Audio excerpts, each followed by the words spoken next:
Hi, wrestling fans. Thanks for clicking the dreaded D. Rose Report. I got a lot of strange news now. It goes from a high to a low to in the middle.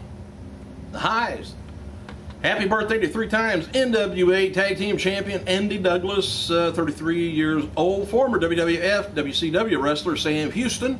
48 years old ring announcer Tony Chimmel. 50 years old. And current TNA announcer Taz, 44. Alright, now we'll go to the low. Lucha Libre star known as Dr. Extreme. He was murdered early this morning at a party where he was attending, he was just attending the thing where he was shot in the head by mistake. The party was for his friends and family, but some of the people got there, got an altercation, and somebody pulled out a gun there, and he got shot, or they shot the gun anyway, and missed the target and ended up hitting Doc in the head. Doc died on his way to the hospital, and he was only 41 years old. Alright, now here's in the middle.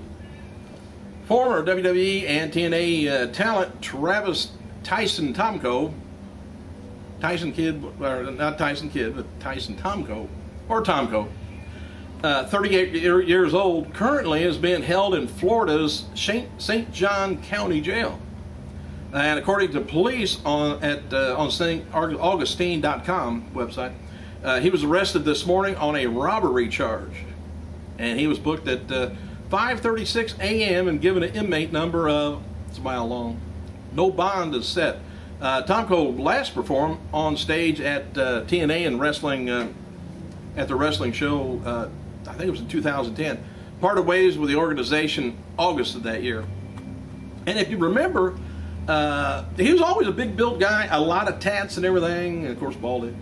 And he went over to Japan and wrestled with, remember old Prince Albert? And they were a heavy duty tag team over there. They got a lot of titles and things. But anyway, when he came back, I think he had a little bit of a hiatus. Don't know what really went on, but when he came back to TNA this last time, he was on the heavy side. Didn't look good, very slow. So I'm not sure what went on either in Japan or when he came back, but hate to hear that. I know him real well. He was in OVW for a long time and went down to, I don't know if he was ever in FCW. Might have been. Alright, hate to hear all kinds of crap like that. WWE's next 3-hour Raw, by the way, is going to be taking place November 14th at the TD Garden, Boston, Massachusetts, and The Rock is being advertised to appear. The venue's official website is billing the event as The Rock's Reunion Party. Website's advertising The Rock makes his return to Raw Monday night 14th at for Kmart, which is presenting a WWE Raw show at the Gardens. What will happen when the 7-time WWE champion, most electrifying man in all entertainment, The Rock, and 10 times WWE champion Cena meets in Cena's hometown. Also advertised for the event, 6-man tag match putting Cena, Triple H, CM Punk against The Miz, R-Truth, and Alberto. Former WWE diva Lillian Garcia and Maria Canales hosted the 2nd edition of their post-Raw show for After the Buzz TV, or AfterBuzzTV.com on Monday night. The Midland Rocks has published an interview with Chris Jericho, the Fozzy frontman, discussing their 12-tour date of the UK next month and why they frequently tour the UK and living out of a suitcase and more. So you might want to check that out. This week's WWE Classics on Demand, if you got that on your cable TV, and if you do, you're lucky. I don't. They're going to be showing Extreme Championship Wrestling from 1997, WWF Primetime Wrestling from 1989, and World Class Championship Wrestling from 1984, and Undertaker's Deadliest Matches, Part 3. The Bella Twins, they published their latest video answer question for fans, which includes a query of questions about their dream match. Well, Bree says her dream match is to take on the Divas of Doom. Whew, stretching on that one. And Nikki wants to face her sister at WrestleMania. Isn't that nice? Maybe they'll dress in blue and then in black. They go out with Sin Cara's. All right. They also discussed Randy Orton as their favorite. And they talked about Randy Orton, and they talked about their favorite rock band, ring gear, and whether they would ever get tired of being a twin. The firing of Jim Ross by John Laurinaitis on last night's Raw Super Show was not in the final script, and most people backstage had no idea that it was going to happen. And it's also believed Ross didn't know about it either. It was noted that JR's wife could be seen at ringside looking exciting as he entered the ring for the segment, but probably changed from excitement to whatever after that. Ross told a fan on Twitter that he was embarrassed for his wife and they both were blindsided. I still say somewhere Mick Foley is going to be in the fold and bring back a lot of these. You ever notice a lot of people are getting fired here lately? Not really, but they are. All right, regarding last night's show, it was said that what ended up airing was almost nowhere near what was originally, written out. Everything on last night's show was rewritten more than once. Former WWE TNA star of the Road Dogg, remember old BG, Jesse James?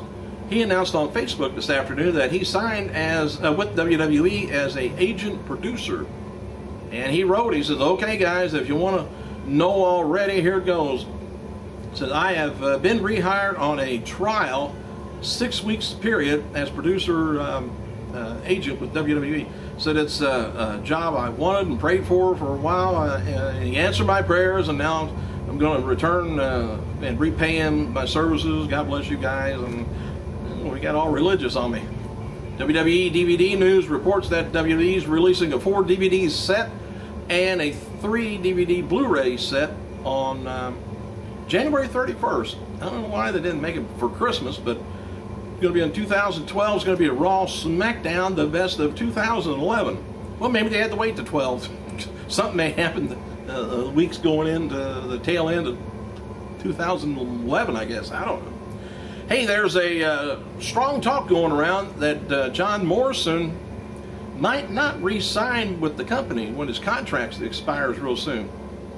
That's because there's been a lot of backstage and odds and ends with Melina, and I don't know what she did, but man, they they won't let her into the backstage, as her boyfriend and whatever, but they don't want her to come in, and I don't know whether she was trying to poison the Diva Bunch or what, but she did something wrong, and I'm sure he's upset with that.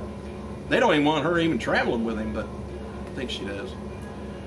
All right, WWE announcer, I was telling you about Tony Chimmel. Anyway, WWE Ladder Match 2, Crash and Burn DVD and Blu-ray is officially released today, so head on down to your, not a record store, whatever it is, pick it up. WWE Hall of Famer Shawn Michaels is going to be releasing a book on ebook called Diary of a Heartbreak Kid in December this year. The book is something about his journals and entries originally written for the WWE website, and WWE site author Craig Tello is listed as co-author. Former WWE Intercontinental Champion Tag Team Champion Rikishi, he turns 46 years old today. Several fans sent out word that Triple H, have you ever tried to pick up your teeth with broken fingers? Does that sound familiar to you? A line that he said to Laurinaitis on last night's Raw came from the 1992 movie The Crying Game. It's also noted by a fan in attendance at last night's Raw that there was no announcers present for the Superstars matches that were taped. So they'll overdub it at the studio. And on the WWE also has some footage about the Solidarity rally in the parking lot yesterday, where the entire roster sitting around outside in their tour buses complaining about Triple H and the unsafe working conditions. I hope they get over that real quick, which might have ended last night. All right. WWE website of the video of the interim manager, old Laurinaitis, backstage last night. He was talking about his new job. Laurinaitis stressed that the gig is temporary and he would not be quitting his job as executive vice president of talent relations. He likes to say all them words and makes them sound big, I think. But still got somebody that's going to be taking over general manager. What do you think? Who is it? I gotta go.